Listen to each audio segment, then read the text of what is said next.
Við ætlum að standsetta hennar kartöflugarð eftir veturinn. Sýnum hvernig við gerum það með 1 tonna vélinni sem við seljum.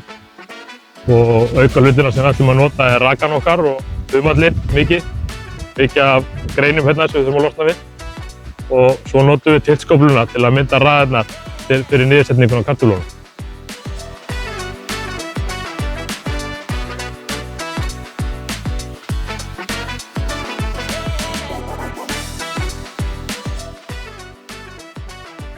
Nú erum við búin að fara yfir hann með rökunni og hreinsa allt sem við viljum ekki hafa í honum.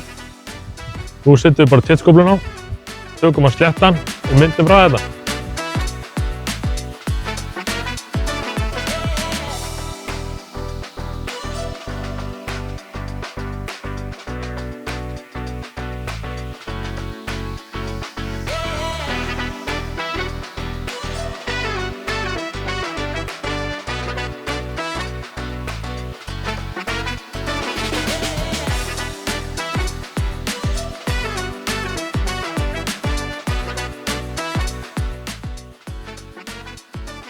Þá er kartöflugarðurinn klár.